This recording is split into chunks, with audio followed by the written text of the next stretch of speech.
So, personally, after that win against Newport, which we all said was how important that was, how's training been this week?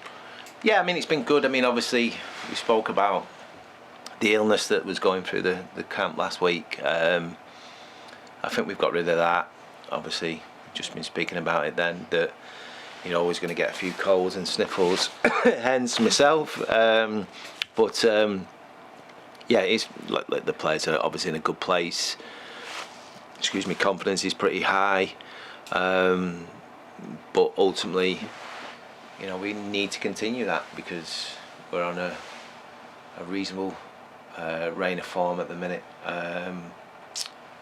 And I think over the next sort of 6 to 8 weeks, before you get into that New Year period, there's games that certainly that are more than capable of us winning the games and picking up points, and we've got to try and pick up as many points as we can to try and pull away from the bottom part of the table. Is it Taylor Perry that went down with the worst of it? Is he all right now? Yeah, he's all right. He was he spent quite a few hours in hospital on a drip, so obviously you can imagine he lost a lot of fluids. But yeah, he's trained this week. He's been fine. I think he lost a bit. Not that he can lose a little bit of weight, but he lost a little bit of weight, and it was important for him, one, to get a few training sessions into him this week, but two as well, more importantly, get the fluids on board and make sure he eats properly to get back into his fighting weight. The table is so tight, and you mentioned the importance of kind of reeling teams in. There's only 3 points between you and I think 16th, so the table is really tight, and one win here or there can really change everything on it. It can, and that's the reason why I think it's so important to put hopefully 2 or 3 really good positive results back to back like we did last month, to put ourselves in a position where we are now, where we can hopefully kick on. The reality is the first sort of 10 games of the season has hurt us a little bit and put us in a position that we don't want to be in. But I'm not sitting here saying and thinking that we should be a team that competing at the top end of the table. I think you earn the right to do that and have to do that, and we're still a bit away from that. But right now, I think I spoke to you 2 or 3 times about there seems to be a change in mentality, which is positive. I think there's a bit more resilience about the group. I think the sort of clean sheets that we've kept over the last couple of months has been positive, and that's given us a platform in the games that we've done well in. Anthony Scully spoke after the game at the weekend, and obviously he was on a high after his goal, but he said that he's really enjoying his football now. How important is that as a team that players just go out and enjoy the football?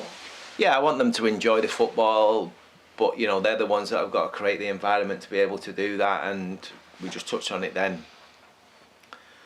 There's no better feeling than winning a game of football. It's as good as any feeling you can ever get.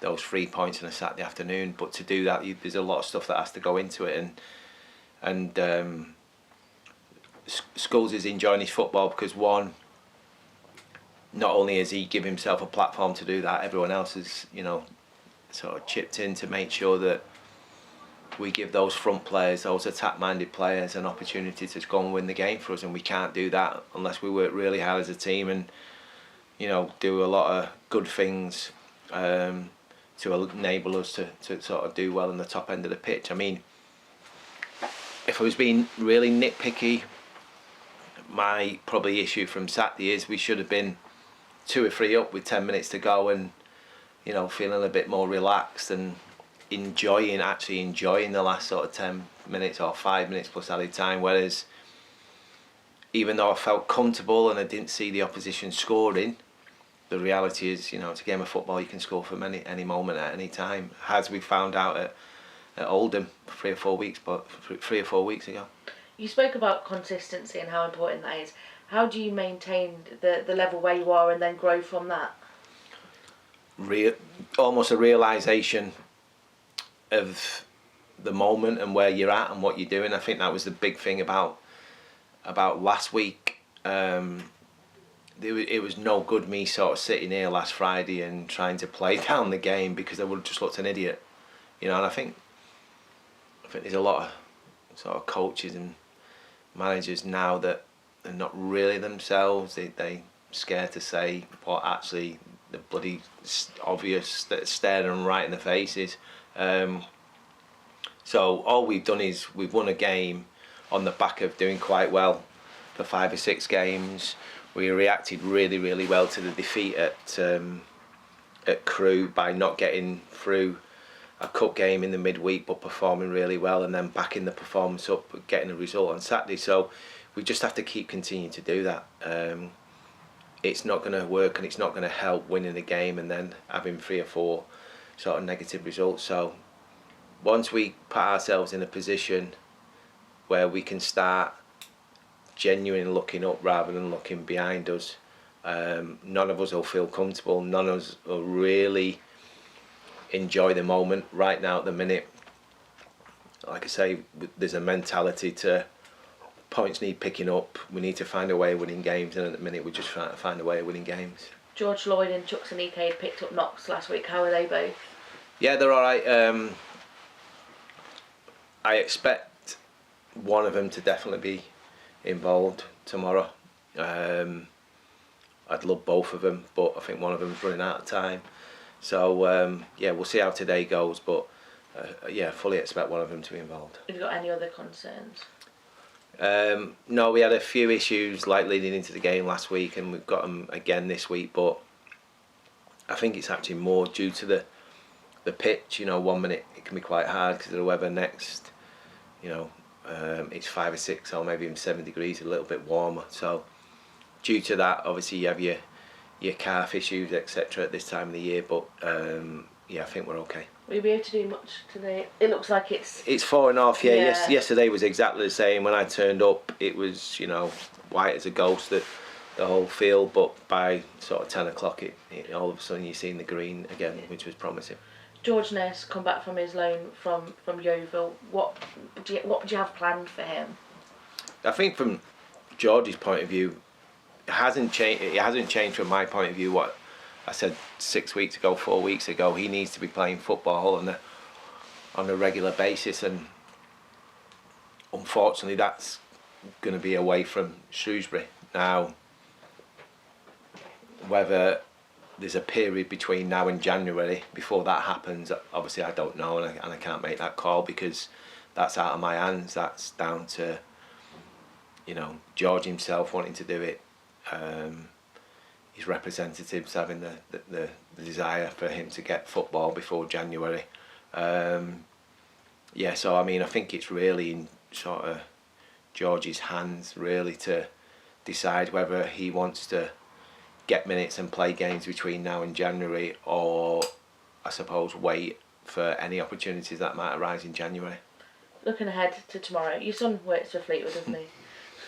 Have you spoke to him much this week, or is it you don't speak at all? No, we spoke Sunday.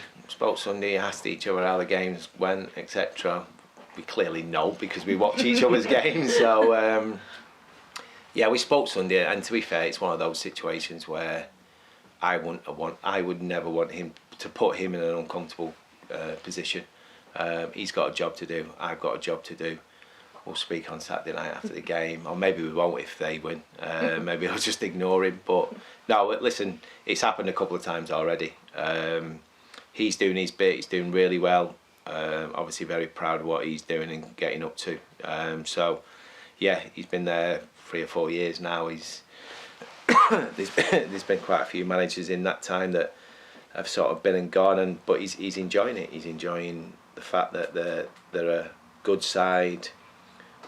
A little bit of a throwback in terms of how their attitude towards the game. It's like a little bit all or nothing, which I do like and admire. So yeah, let's see what happens tomorrow.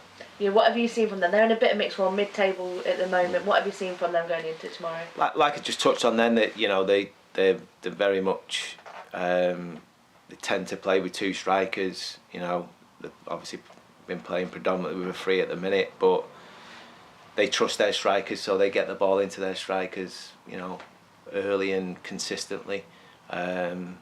they're a proper handful. So if you've got that and you've got that in your armoury, why wouldn't you use it? And they've got some good young players in the team. They've got legs. So, like I just touched on it then, they're a little bit all or nothing. They go for it and they want to sort of win games of football. They're not there to, you know, win a game 1-0 or, you know, draw a game. It's, you know, all out trying to win, and I love that attitude. So it's going to be a difficult game. They've got a really, really good record at home. Picked up a lot of points at home. I know they come second best to Crewe probably about 5 or 6 weeks ago, but apart from that, they've done really, really well. So it's going to be a tough fixture against like a quite a youthful side, and but like I say, we go into the game with, you know, pretty good confidence as well. So hopefully that'll be part of us getting a victory. Perfect, thank you.